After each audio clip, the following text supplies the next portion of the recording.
लोकसभा चुनाव का फाइनल सर्वे। यूपी में भाजपा की फिर लहर, देश भर में होगी 400 पार। लोकसभा चुनाव के पहले राउंड की वोटिंग के लिए आज प्रचार का शोर थमने वाला है। उससे पहले इंडिया टीवी CNX का एक ओपिनियन पोल आया है, जिससे पूरे देश का मूड बताया गया है। इस सर्वे में अनुमान जताया गया है कि भाजपा के नेतृत्व वाले एनडीए को करीब 393 लोकसभा सीटों पर जीत मिल सकती है।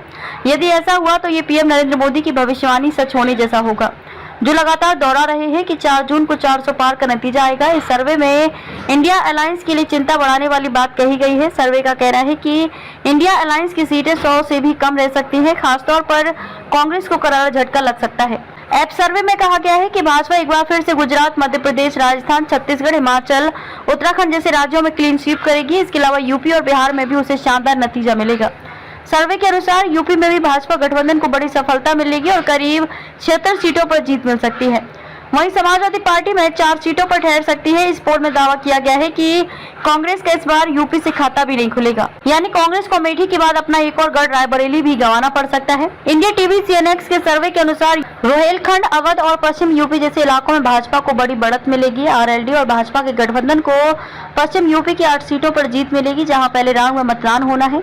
इसके अलावा रोहेलखंड के बारे में से 11 सीटें मिल सकती हैं। ये सर्वे बता रहा है कि पूर्वांचल में भाजपा को 29 में से 25 सीटें मिल सकती हैं, जबकि सपा को 2 और अपना दल को 2 सीटें मिल सकती हैं।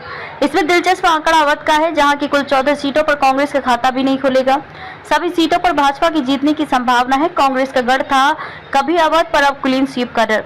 कभी ये इलाका कांग्रेस का गढ़ होता था और वे रायबरेली, सुल्तानपुर, प्रतापगढ़, अमेठी जैसी सीटों पर जीती थी, लेकिन इस सर्वे के अनुसार रायबरेली में भी कांग्रेस के लिए मुश्किल है। मध्य यूपी की भी 13 सीटों में से 11 पर भाजपा की जीतने की उम्मीद है, जबकि सपा के खाते में 2 सीटें आ सकती हैं। महाराष्ट्र में भी भाजपा करेगी कमाल। इंडिया अलायंस में किसे सबसे ज्यादा सीटें? लोकसभा सीटों के लिहाज से देश के दूसरे सबसे बड़े सूबे महाराष्ट्र में भाजपा को अकेले 29 सीटें मिल सकती हैं। उसके सहयोगी एकनाथ शिंदे गुटवाली शिवसेना को 7 और एनसीपी अजीत पवार को 3 सीटें मिलने की उम्मीद है। सर्वे कहता है कि कांग्रेस को महाराष्ट्र में महज 1 सीट हासिल होगी, जबकि उद्धव सेना को 6 और एनसीपी शरद पवार को 2 सीटें मिल सकती है। इसके अलावा पड़ोसी राज्य गोवा की भी दोनों सीटों पर भाजपा को जीत मिल सकती है।